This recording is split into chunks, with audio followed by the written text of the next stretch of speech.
Greetings. This is the Bloody Mary Show. And let me show you the other side of my hometown.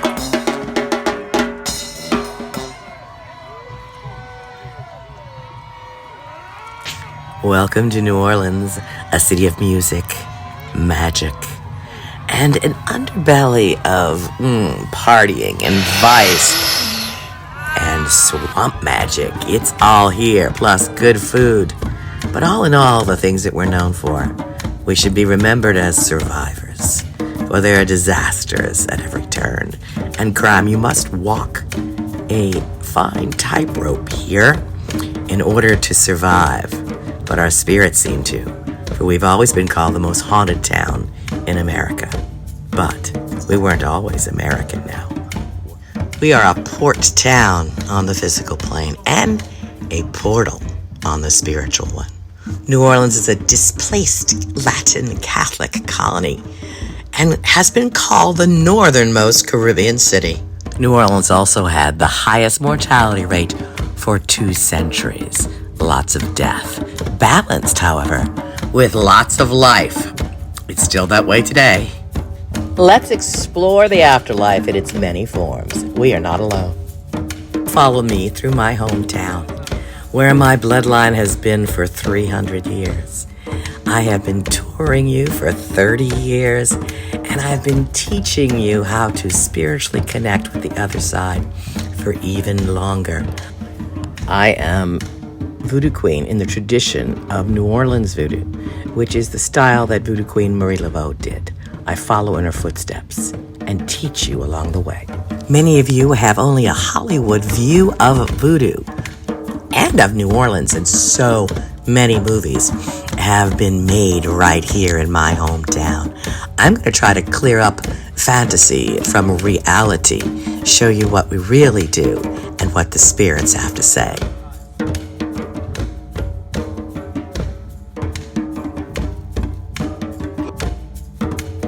Follow me further into my own haunted house. Don't be afraid. I'll be with you. Come learn old school and new school paranormal mixed together in my own tradition that I call Voodoo Paranormal, helping you connect with the other side. Bonjour!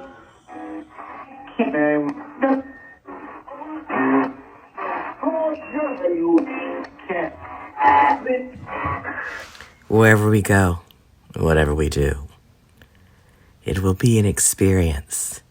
People get touched. They see things out of the corner of their eyes. Full apparitions have occurred. Whatever happens, whether it's physical or electronic, it will always be remembered. And the spirits, they're waiting. It's always everyone's question. What is the scariest thing? It could be annoying sometimes. It could be frustrating. It can be enlightening. But it can be horrendous. But there's only one time that I ever ran. I'm pretty unflappable. But this is a long story. I'm going to tell it to you now. Keep listening and I'll tell you the story in the center of this episode. And then the second half will follow with Profesor Paranormal, so we can talk about the literal parapsychology of it all. The ghosts and the spirit metaphysical world. Hi, it's Bloody Mary, and you're here in my home temple at my haunted home in New Orleans.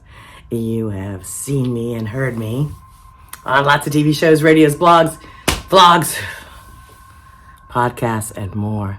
And now hear me direct on my own channel, more. We're inside here. We talk to the spirits. We do ghost hunts here.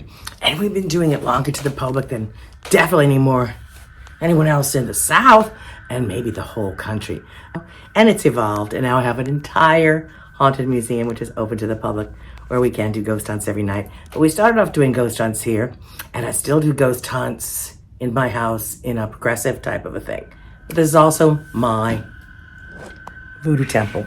So I'm just going to show you around, as there are many altars where we feed and serve the spirits all around. This is the Rada altar, and that's the Petro side. Different niches have different saints for different things and different offerings.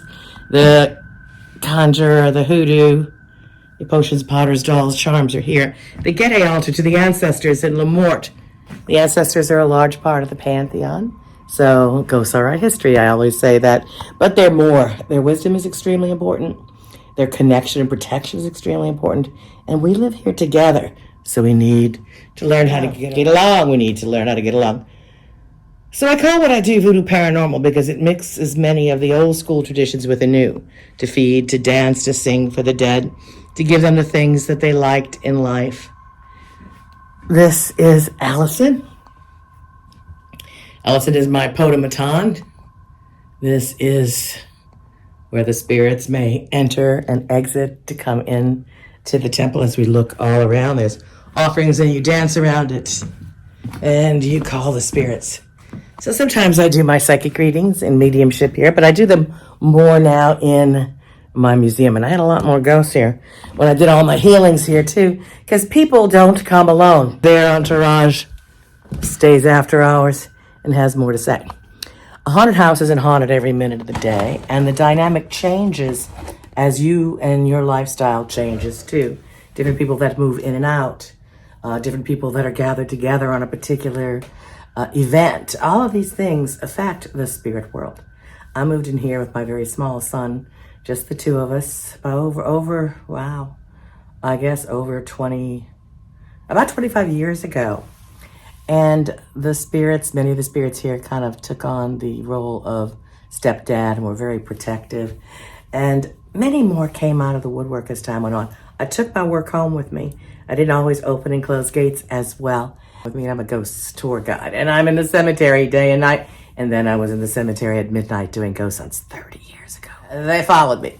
So you've seen some of the clips from Ghost Adventures and many of the other TV shows inside here. Right now we might be kind of calm because a lot of my haunted collection moved out. Around the same time my son moved out to the haunted museum down in the French Quarter. Now the house came with ghosts, as I mentioned, took my work home with me, but there were many things that I got from family or friends that found me. I have haunted dolls, as most of you know, and this is my Marie. She is a ritual doll as well, my Marie Laveau. She dances with me in ritual. She follows me around. I'm going to let you follow me around a little bit. So this is a main New Orleans altar here. There's a swamp magic altar over there. But that is the root, the base of everything. Open the gates, Papa. Open the gates, Lagba. I have another haunted doll here. I have another haunted doll here. Hi, Pepe. He guards the door. He guards the door. He throws candy at you a lot. He lacks candy. I have saints guarding the doors and many other wards at different places, as well as some beautiful haunted hair wreaths, immortals of the deceased. Yes, I have a coffin in my hallway. It was a gift from an ex. Should have been a sign.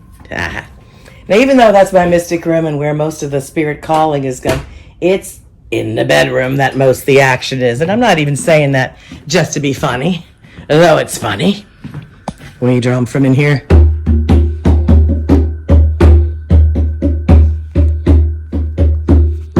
And I have you come in and tell me where you think the most haunted spot is. And that is a loaded question. I would give y'all a few seconds to look around, kind of feel what you think it is. And I'm going to go get a ghost box and come right back.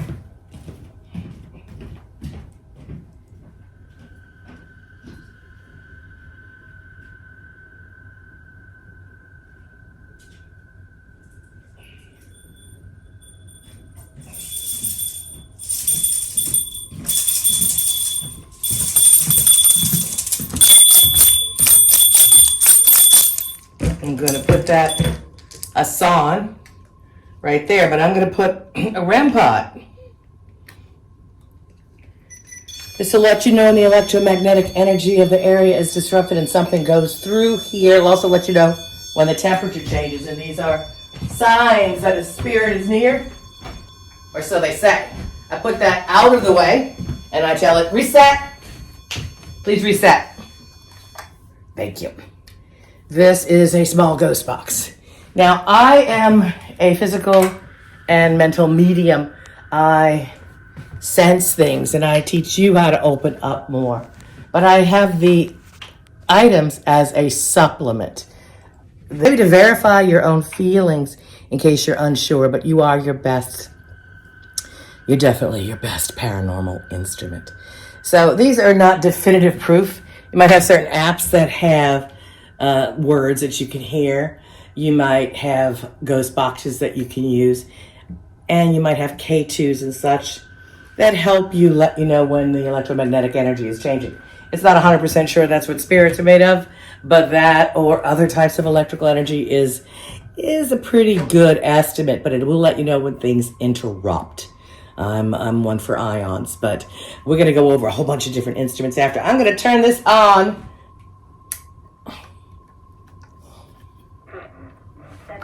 Say hello. See? That went off. Can you hear it? Hear it going off over there? See it going off and lit up? Thank you. As soon as I said hello, and I'm going to say hello to all the spirits. We feed the spirits.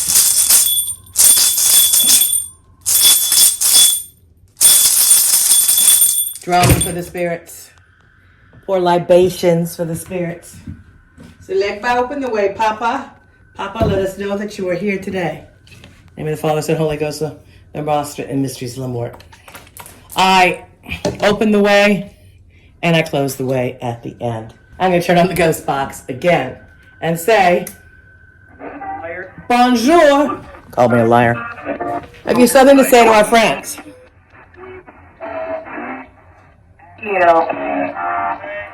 What do you have to say?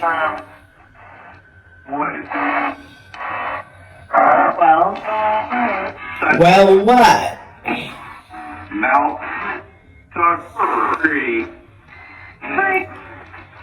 We're here in New Orleans. Are you doing well?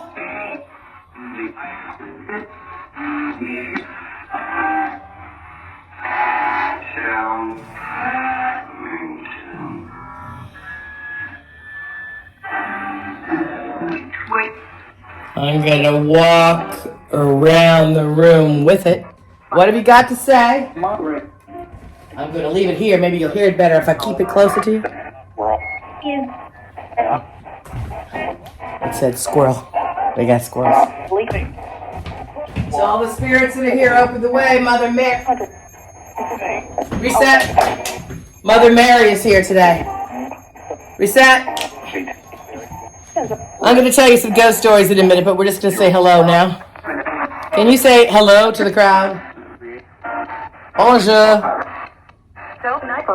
I'm going to change sweep rate. And let's try this. Hello. It was over here that a portal opened up above my bed, and I saw two men talking about how they were going to communicate and ride on the radio waves. So I'm going to put this over here instead. Take that. I'm going to take this and put this over here.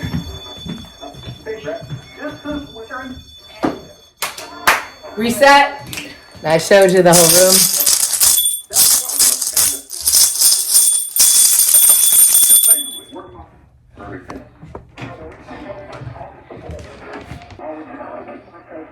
Where do you think are those ghosts?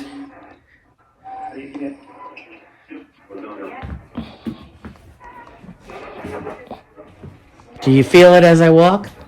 Can you feel any changes from where you are? Can you say hello? Get a good morning. This is my bed. And my head of my bed goes right through there. Yes, it does. Right behind there is a center post, the New Orleans altar. This is where I sleep. Well, the most activity, going off over here, is not over here. It's over on the other side. Can you say goodbye? I can turn this off so I can tell a story. Are there any ghosts here, by the way? What was that?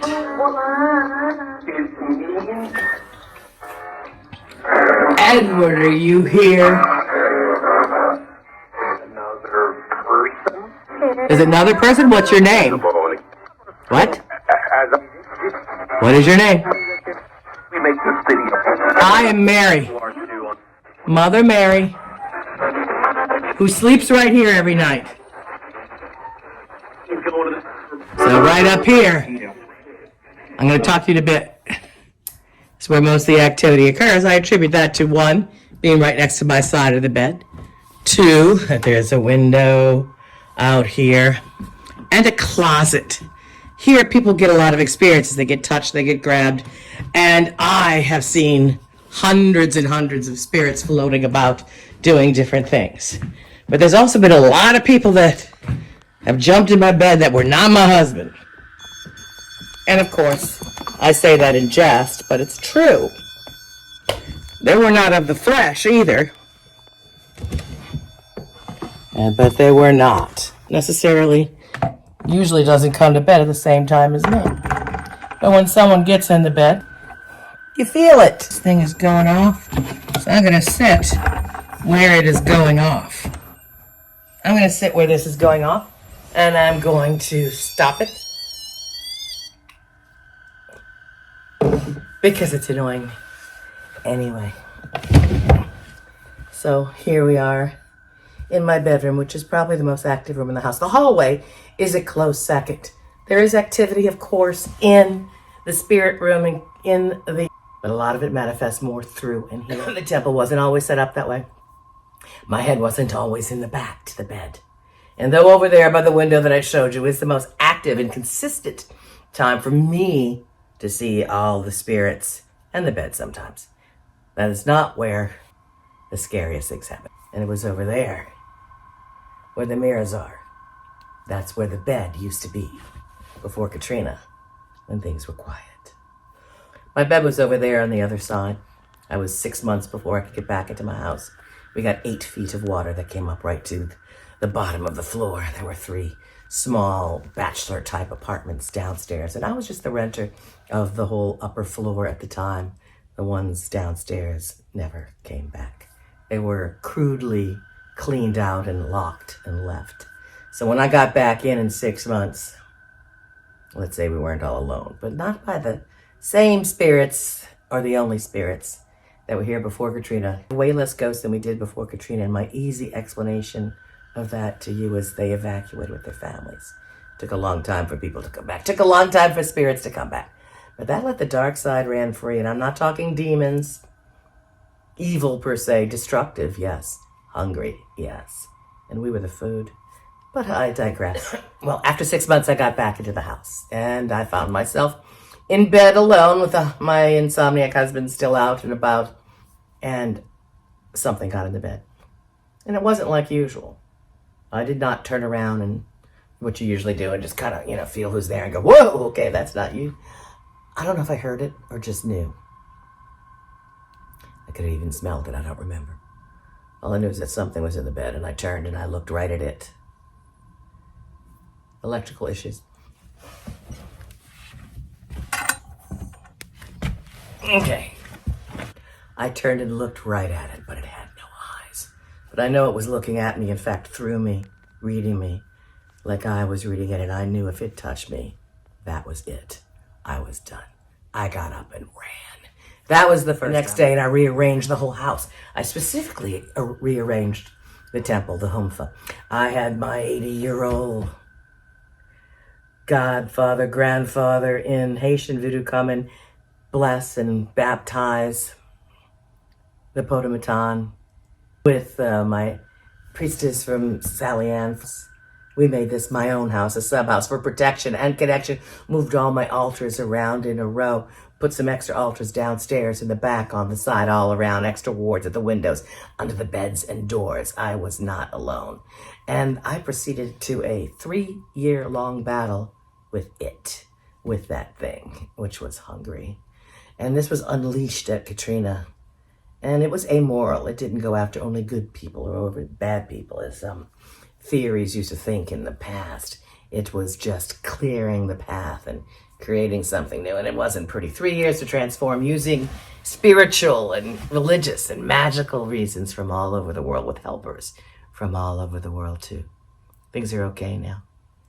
In one particular reference, that's what we called a haint. Anybody that died quickly or abruptly, their soul was thought to be in shock, and they were stuck here, close to the terrestrial plane with us. Most of them went out to their kindred kind of the swamps, made a hive, colonial being, so to speak. Altogether oneness with all these little parts. It reeked of slime and moss. Would jump on passers-by and suck out their energy like a psychic vampire. Well, it wasn't going to get me. But all I did was 3 years of banishings and exorcisms on people, places, and things. It was a very long and very learned battle. And we transformed that, and things are back normal here. But all those out there are not just human. There are many other life forms, and we coexist. When something drastic and dramatic like Katrina happens, everything is out of whack. Our normal protections were gone. As I mentioned, our ghosts evacuated with the families, and that was my easy explanation, leaving us very vulnerable. And then your own particular problems, the own baggage that you have, perhaps that you never put into check, that you never faced. Well, if that starts pouring out in the midst of all of this chaos, more destruction, and you're a target. I was not going to be a target, but many people around me were, so that's my little story of something scary, but there are so many incidents. I usually freeze when somebody says, "Oh, what's the scariest?" Because it's not about being scared. To me, it's about connecting. There are very few things I don't want to at least connect with. I've connected with some otherworldly beings in the past that I could have indeed died by the communication. The two life forms were not simpatico. But I was not afraid. I felt it. I knew it. Deep and severe loneliness. But as we connected with each other, and she pulled for me, life force was going with it. I had to pull out all the stops and break it, but there was a sadness. There's all sorts of life forms, and they all have their own needs. In general, I think we all need to work together. But once in a while, there's something drastic, and you better be ready to run. But don't break out the big guns if you don't have to. And most of the time, 95% of the time, you don't. So anyway, that's one of my scary stories from my bedroom. And this is Bloody Mary. I'm going to take us back into the front room and show you, if you remember the Ghost Adventures one, it was here that Nick came out. He walked in through the bathroom, didn't realize there was another room, walked out, was pulled back, and attacked by what he said was a wild boar. Well, I have a ghost dog. In fact, now I have 2 ghost dogs, 2 ghost cats, even a ghost snake. But then it was only one. I was doing Katrina rescue on a lot of animals that some of them lingered after so many animals died. It was very sad. Pigman, according to him. A wild boar or a pigman. I've never run into one of those here, but hey, this was a swamp. And wild boar were very common.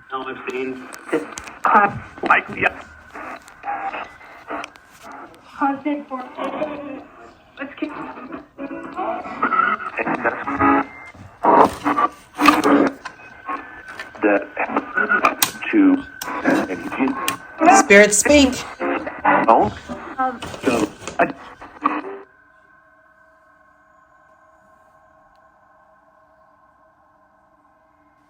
Hi, everybody. It is the Bloody Mary Show, and we are here with an old friend, an expert in the field of paranormal, the paranormal professor, or Professor Paranormal is how you like to go, right?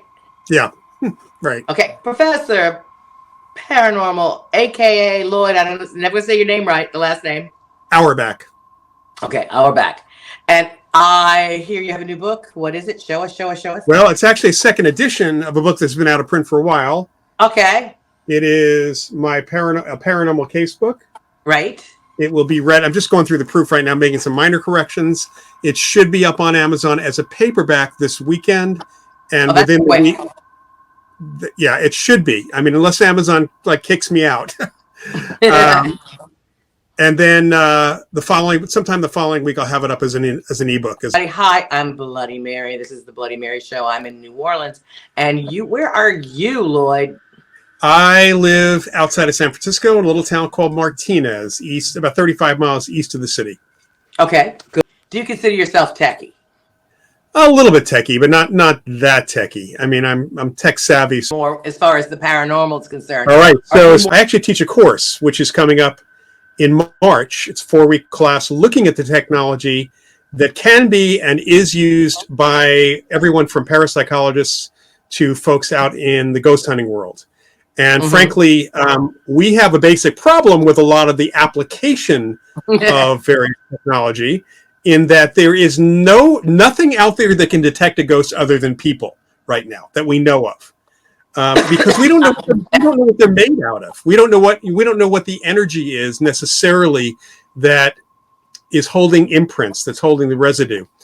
We certainly don't know what the energy or force is in psychokinesis and mind over matter stuff. So until you can come up with a way, an understanding of what you're trying to detect, the best you can do is infer, meaning or deduce that something is going on.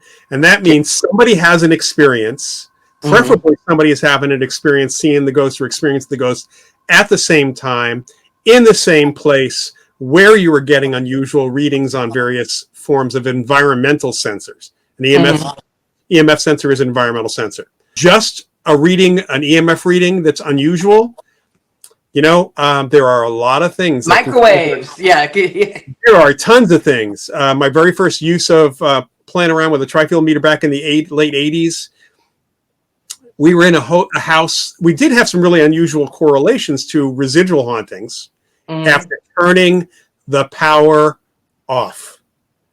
So not something you're normally going to do, especially in a haunted, hotel or something like that. But EMF can be picked up all over the place. And when the weirdest thing that happened is I'm down a hallway.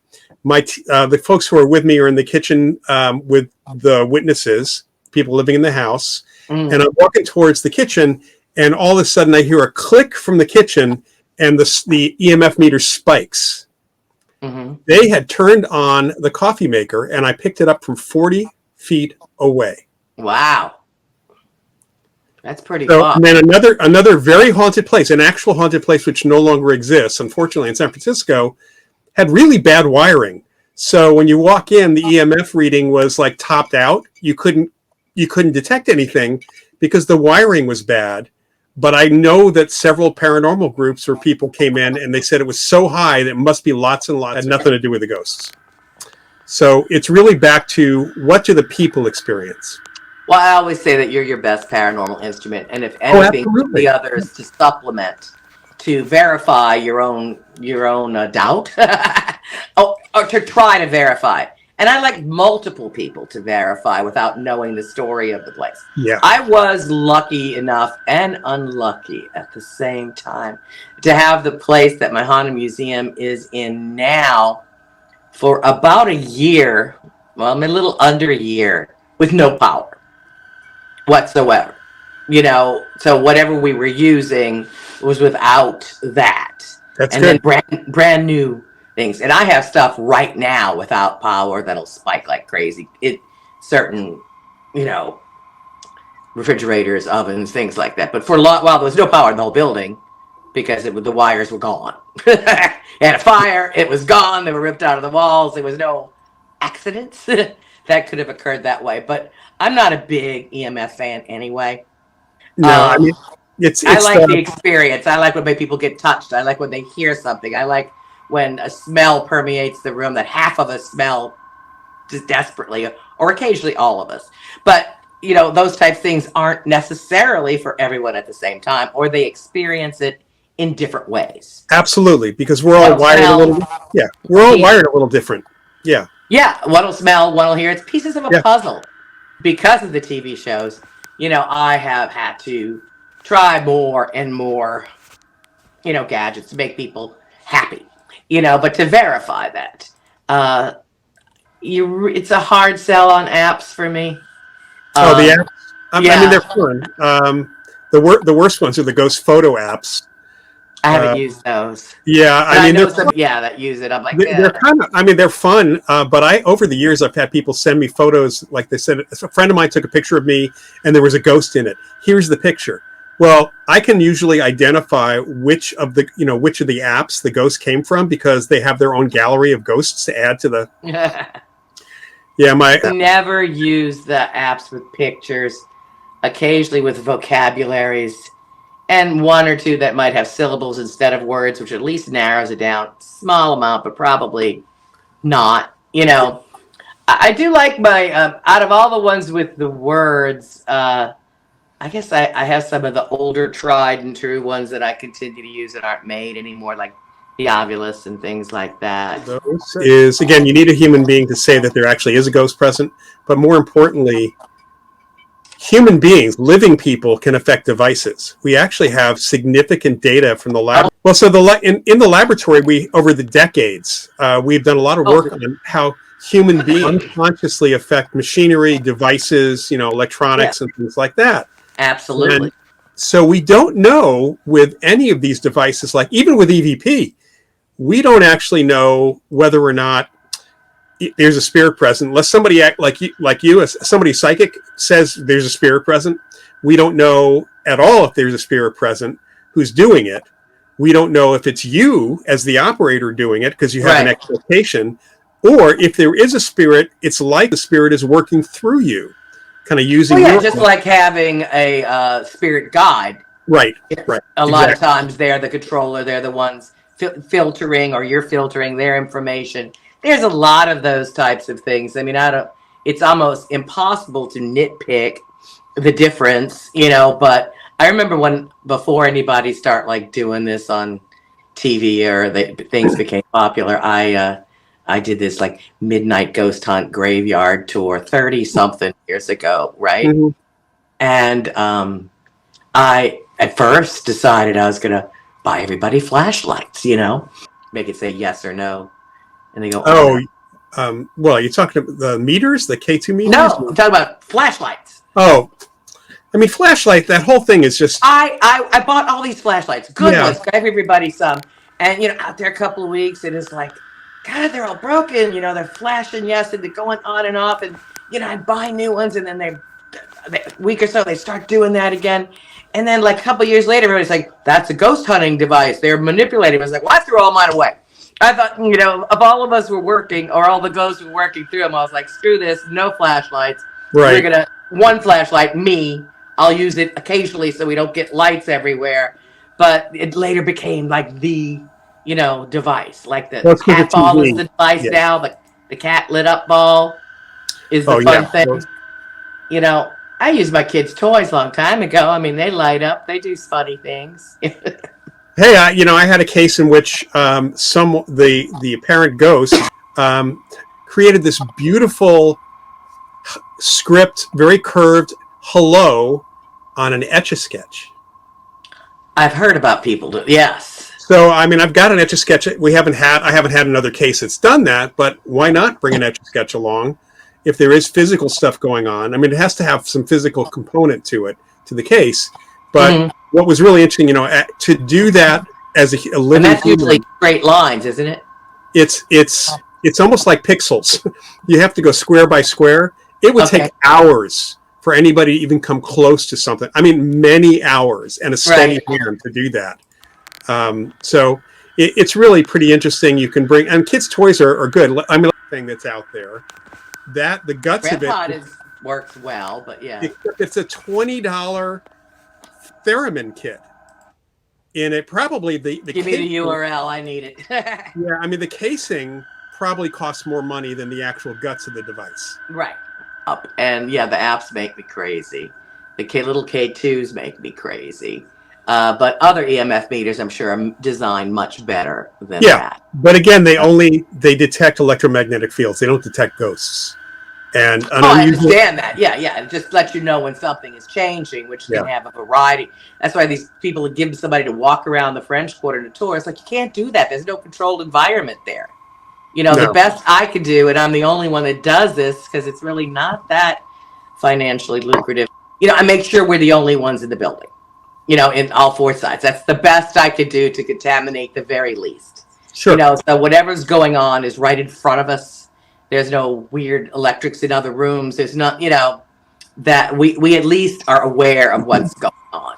That's all you can do. But we feel things, we see things, we hear things, we experience things. And I find where I am, I don't know how much you deal with this, so much intense, empathic paranormal. People that don't even realize they're intuitive or psychic can walk in and feel a story, and Right. they don't think they are, but Right. they're feeling it literally. I mean, someone was strangled up there, and people get choked all the time. Half the people that don't know the story, and they go much farther into that as well. Well, I think it's because people don't realize that they are psychic. Or empath, yeah, that Yep. they are intuitively picking up these things. I always ask, who considers themselves psychic?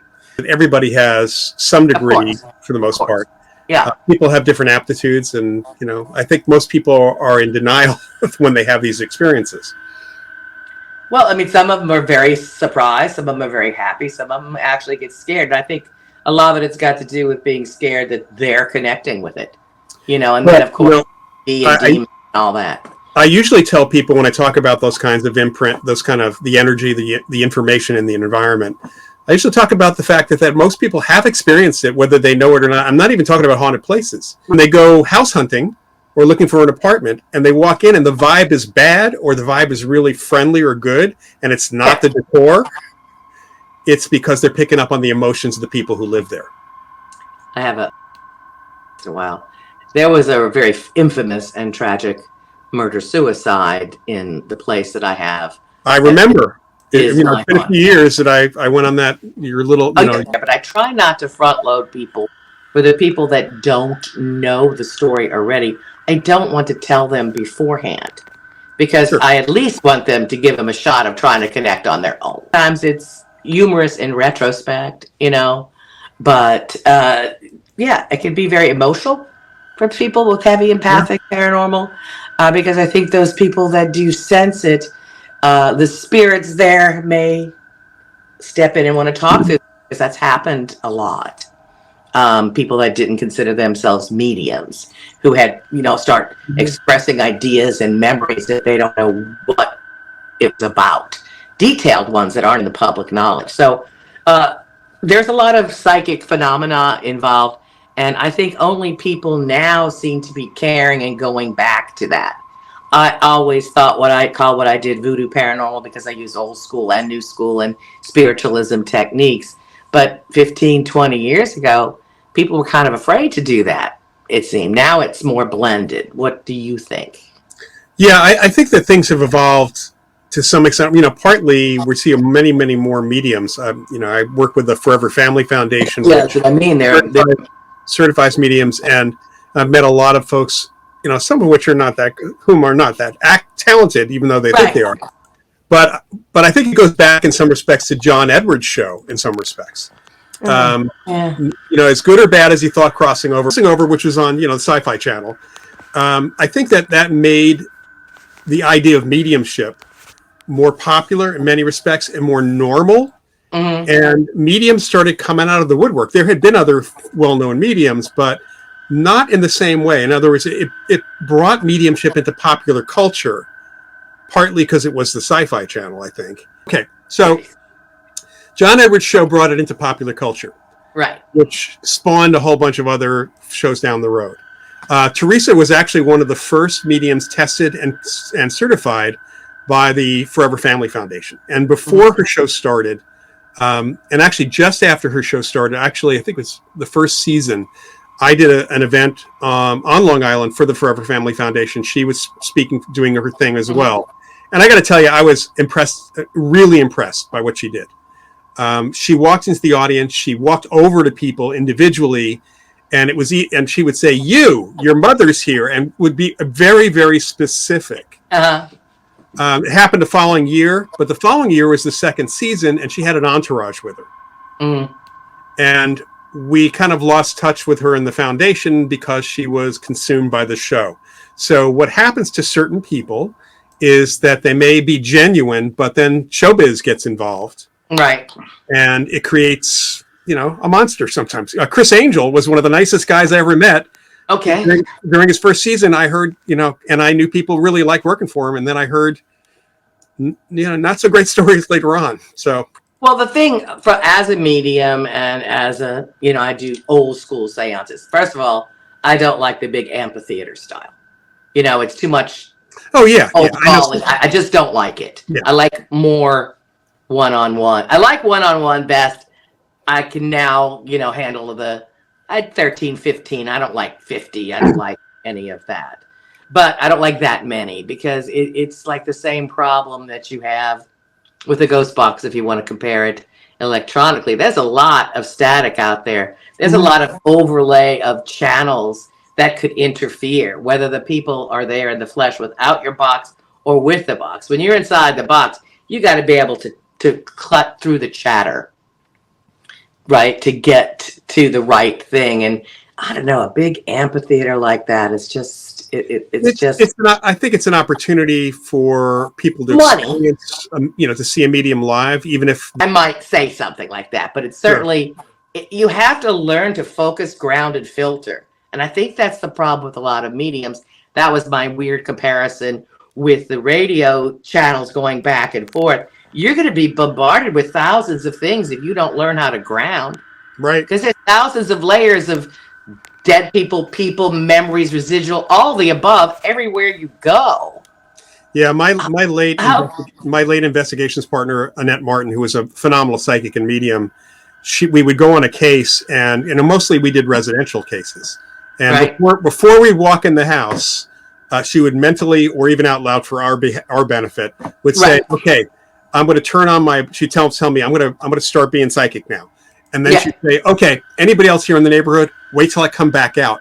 I don't want to deal with your crap inside this house because we got to deal with this stuff first."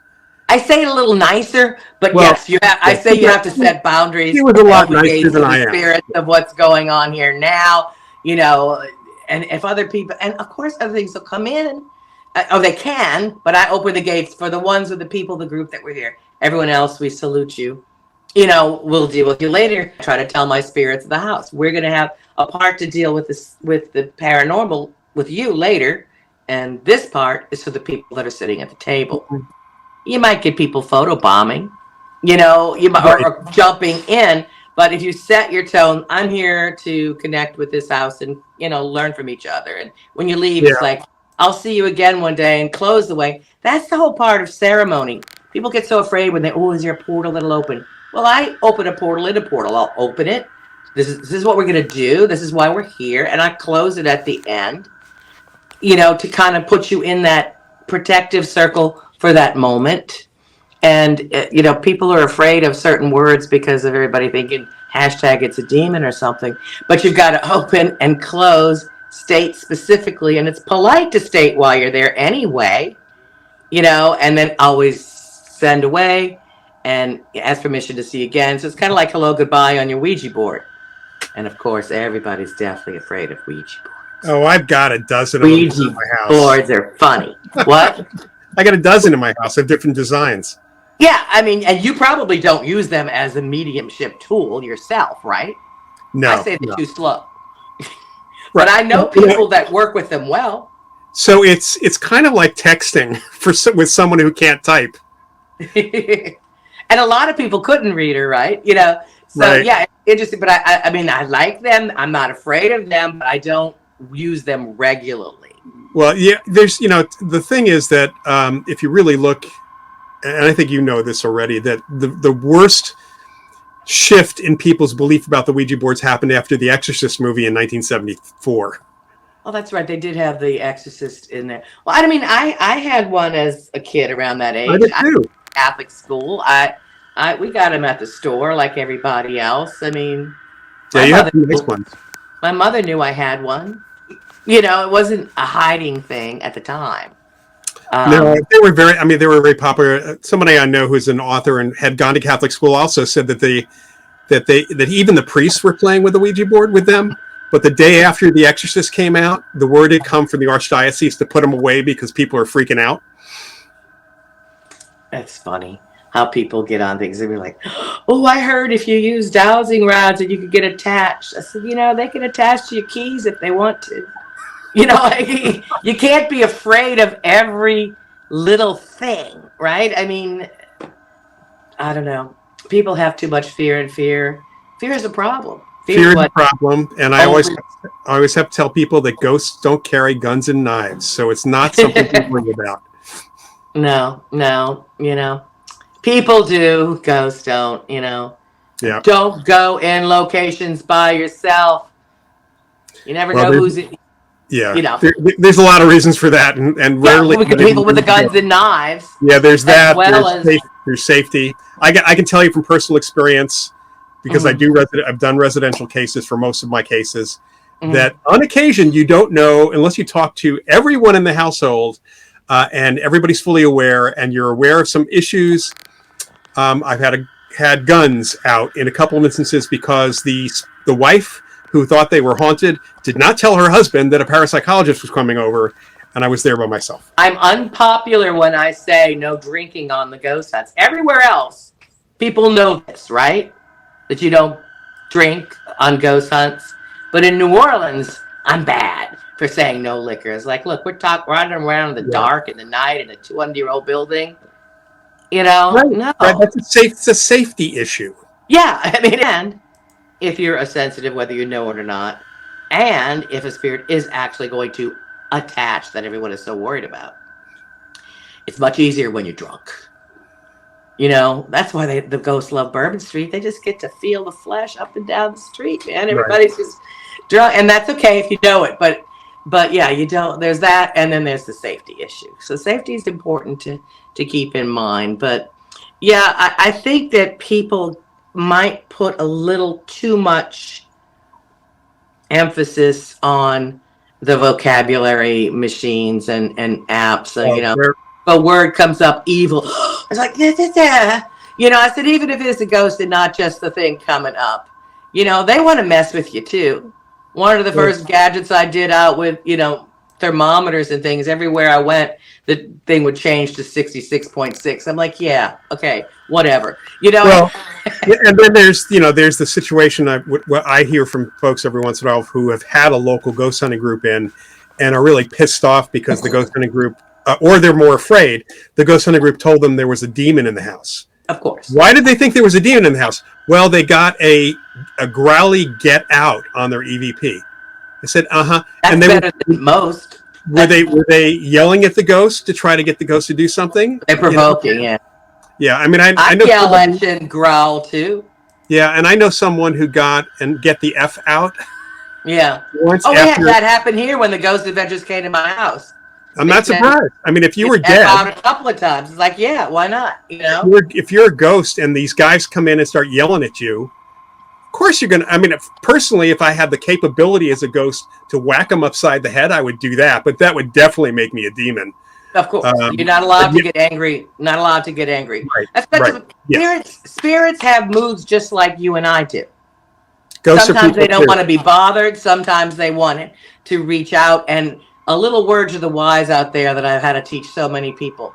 If you hear the word help or you see the word help, every once in a while, tell them what you want help with. Don't automatically assume that means it's your job to inadequately try to cross them over or something that you're not equipped for. It's not always them that need help. Maybe they want to help you. Help may not be about crossing them over. Help may be something else entirely. There's help with what? The demon thing is, spirits can be happy, sad, mad, and if you push it and you're messing with them, you might get a growl or my regular spirit, an Estes session with some ghost hunters in my place a couple of weeks ago. And I know that this spirit has moods, but man, throwing the C word around like crazy. When people tell lies about ghosts and about stories outside my place and outside many places in the French Quarter, and I have known from experience on ghost hunts at the time, they get madder inside when that's going on outside. Sure. They actually react, and you know that whole thing about don't talk bad about the dead.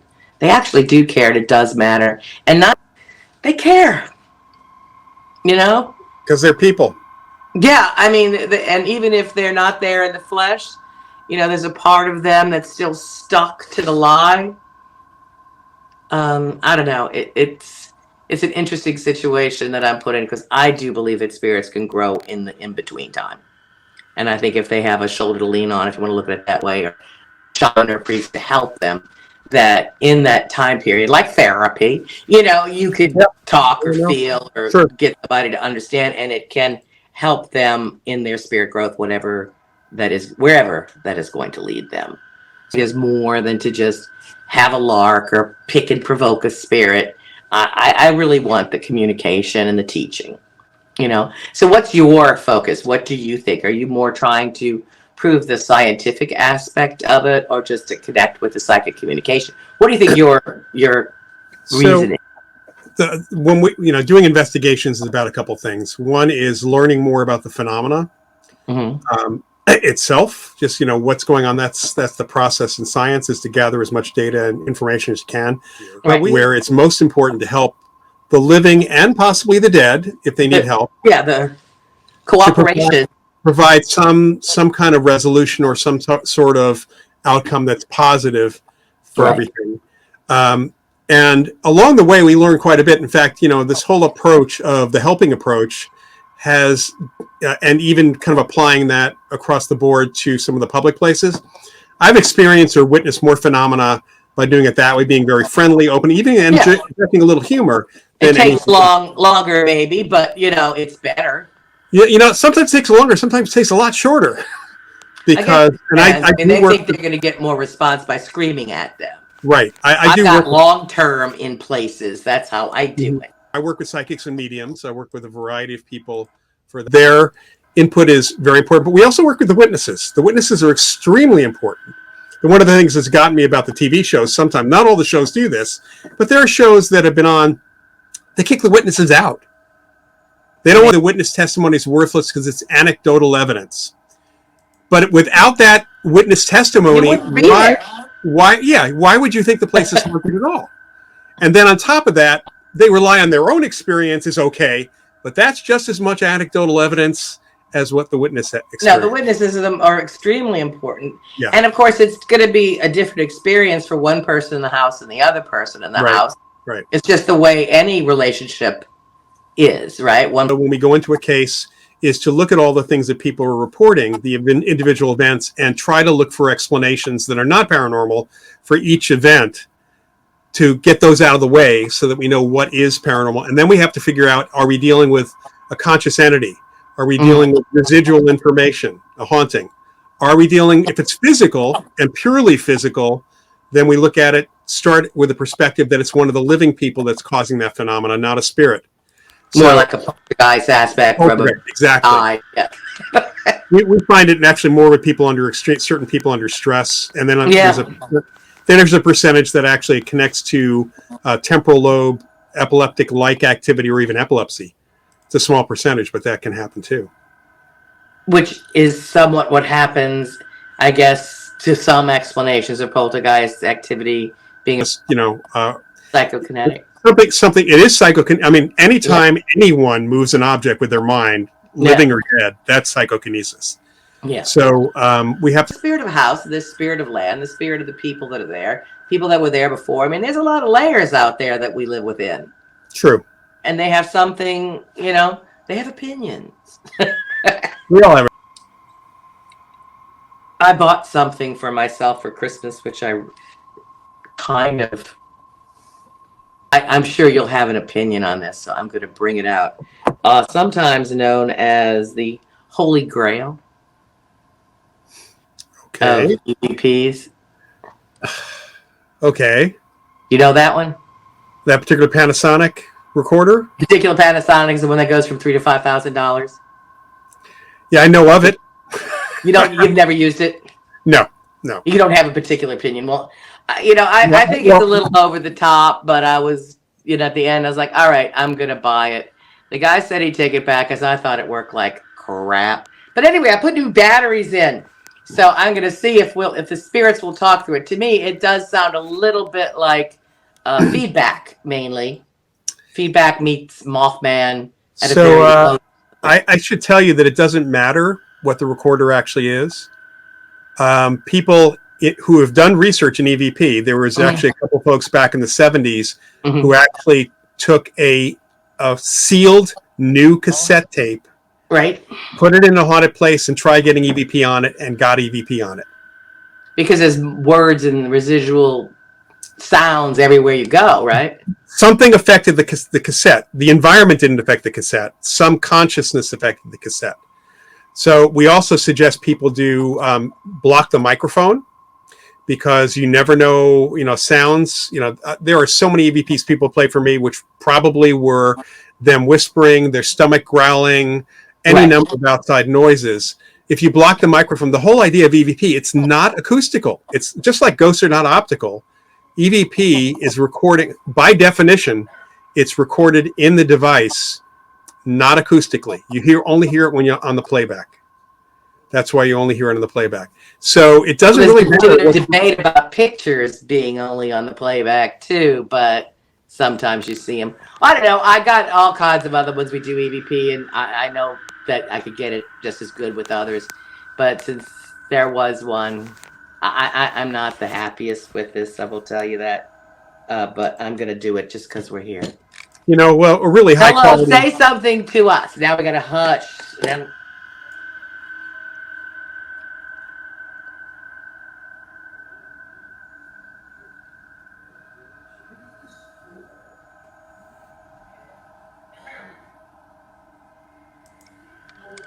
What was that?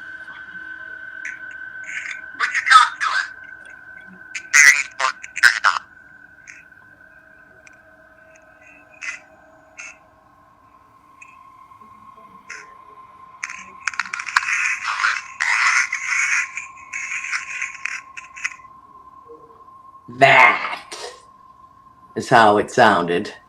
If it's really sensitive, it's going to pick even the movement of your hand. Oh, I know. That's why I put it far away. No, but even voice activated. Right? Even moving your hand can create a sound. Holding it, it's better to put it down. I did. I'm just releasing this reissue of it's a second edition of my Paranormal Casebook, and people have asked me if I'm putting new cases in. The answer is no. I'm going to write a second volume, but I've done many hundreds of cases. It's just that there are only certain ones that have a good story. Right. And those are the ones that are going in the books.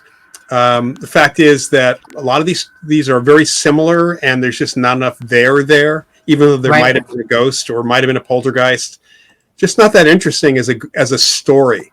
It's not. It has to teach you a lesson or teach you how to help someone else in the future. Yeah, I agree with you. There's words of wisdom. I mean, as I said, even if you don't see a ghost, you're going to learn how to deal with certain things in your life better. You're going to come up, like, you can't guarantee someone's going to see a ghost. Of course not. People think you can, but it's like, no, and you're not going to see them. You might hear them or feel them, but you will learn something. You learn to pay attention to people. Sure. But yeah, people, the psychology that people, I had one lady, you were saying, it's always the same, and she was going to call because she, her house was all moved, stuff was all moved around. It was freaking her out. It was going on for a long time, and finally something happened. And she looked at cameras and she was sleepwalking. And the first thing I would probably ask is, are they taking Ambien? Yeah, drugs. I suppose that's like a weird sleep, I guess. It's, I've known 3 people so far. One, actually, his wife, he's one of her researchers. He was taking Ambien to help him sleep. And apparently he was ending up walking the dog in a field behind their house at 3 o'clock in the morning. That's funny. The way that things affect us, including food, can kind of cause us to have experiences that really aren't paranormal, but can be labeled that way. I mean, I get calls to the locals, and a lot of times I could literally help them over the phone. Sure, of course. Me too. I don't have to. I said, I can do this, but it's going to have to wait midweek, 2 weeks. Try this now, and then call me back in a week. And so a lot of times, just a little bit of logic and telling them and calming them. Right. Well, the fact is, if you empower people to do things, right, their fear is cut immensely if they feel that they have some power over what's happening. And you let them know that this is kind of normal. Yeah, that's right. Myself, I'm working with one of my students. I teach courses in parapsychology for the Rhine. Right. My son took some of them. Yeah. Yeah, that's right. And so we're putting together a kind of a website with folks who have taken the field investigations class and are willing to go out and do things. So we're going to be launching that in a couple of months. It doesn't cover the whole country. That's the problem. But we have an awful lot of people around the country. I've built up a lot of students over the years who know what they're doing. And we're going to try to guide them even further. As you have a house of spirits and you're not into the quick, let's get them out, set your boundaries. If they're there in the house and they've been there before, guard the house. Let me know when something's going wrong. But don't wake me up unless it's important. And don't scare my friends. Stop hiding my keys. But kick ass if somebody breaks it. Because we can work together, and I think we just have to be a little less afraid. It's not as good of a horror film, but, most of, obviously, as you know, horror films are not real. People forget the word fiction lately. Yeah, they do. And, the sad thing about reality TV is it's not reality. Oh, God, no. I mean, just the idea of sitting around in the dark, we only investigate after, at night, and we turn the lights out. That makes no sense. Except I use night vision, and I like to show it to them that way, but not the right. Well, that's it. I mean, it's an effect. And if night vision had not been consumer available starting back in the early 90s, we would never have seen ghost hunting groups doing investigations in the dark. Never. Yeah, I mean, I get just as many ghost sightings and things going on at the Haunted Museum during the day. People don't think that. They don't want to book that, but it's like, you don't have to wait. You don't have to wait, but if you want to wait, the lights are going to be out because we're going to do a playback night. Ghosts don't only come out at night, but yeah, it's spookier. Yeah. Well, good luck with your new book. And your classes, you still have online classes, don't you? The classes are online. It's the Rhine Education Center. So it's Rhine, RHINE.org. And just click on the education link. That's a tab at the top, and it'll take you over to the school. We have new classes starting in February, the first week of February. Okay. Which include the field investigations class, the investigations class, and then the one in March is a shorter class just looking at technology. I'm also teaching a class on dreams and altered states in relation to psychic phenomena. Dreams are very important to pay attention to. Yeah. Breathing and trying to get alpha when you go into a place to ground into the moment and So get rid of your ego. It's so hard for people to get rid of their ego, even just for a short minute. Stop having to question. Stop having to. The line is get out of your own way, and you'll be more psychic. Yeah, and it's not about you. You're just the hollow bone. It'll be able to flow. That's where we get in trouble when we try to make it fit into a nice, neat little category. That's how the remote viewers work. You have to go with your, not try to categorize, fit it to a story. You just have to go with what you get. Get it. Yeah, I have little remote viewing sheets out in the patio at the museum for people to try to take it down slope and not look in. It's like, don't look, and try to get out. That's why I like my combination seance and then ghost hunt, because first it's helping you kind of get into the mode of receiving.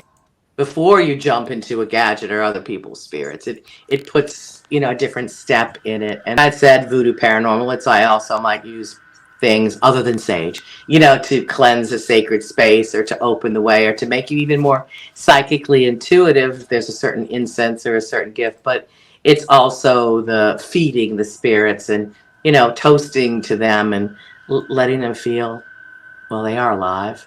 I'm going to ask a scientific question. I think I told you. Last question, because I've got to go. Yeah, my ex-husband, who didn't believe in this when he died, he came to me, and he said something. So I was like, "So what do you believe now? What do you believe now that you're dead?" And he started, it's a little sarcastic back and forth we had, And he said something really serious, which I didn't expect. He turned around and he said, because I'm not dead. He said, I'm ion living. Oh, interesting. Okay. It was a very good, scientific, smart response, and he wasn't even saying sarcastically.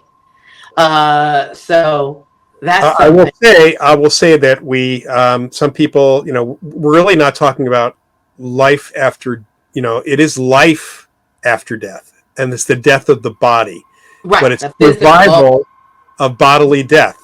It's still life. It's afterlife, interlife, all that. But he had a good response, so I thought it was a good ending to our conversation. Yeah, because it's something to think about. We're not alone, and they are ion living. It is called the Paranormal Casebook. It should be available this weekend on Amazon, and then you and I will talk.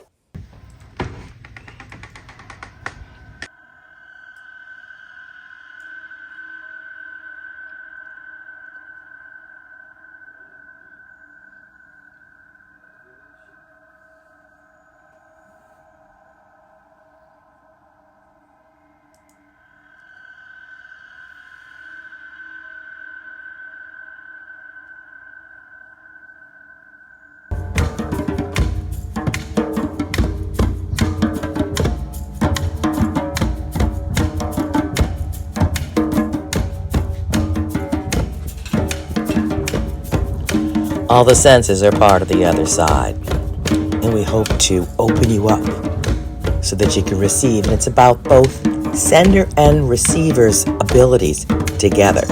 And sometimes a spirit only wants to talk to one of you, might touch another one of you. It's like pieces of a puzzle, and we try to put it together. I do both electronic and physical experiences, and whatever happens, it's real. Threat since Katrina. Well, I'm going to take you along on a journey. We're going to go through some stories at my haunted house. We're going to do some things here with some mediums and ghost hunters. And then we're going to go over to more of my stuff at the Haunted Museum, go over all of the haunted collection, some of which used to be here. But we've been frozen under in New Orleans for a few days. So I'm stuck at home, just me and the ghosts. And you. Thank you for joining the Bloody Mary Show, and I hope you have subscribed to Bloody Mary New Orleans on YouTube, where I will do live investigations, ghost hunting, psychic services, seance with experts in the field surrounding me in 3 separate locations. Tell your friends. Join us in person when you're in New Orleans at the Haunted Museum. Go to BloodyMaryNewOrleans.com for information on all of our ghost hunting tours and beyond. Say hi to Michael. This is a fabulous EVP from the Haunted Museum and Bloody Mary. Say hi to Marie Laveau, too.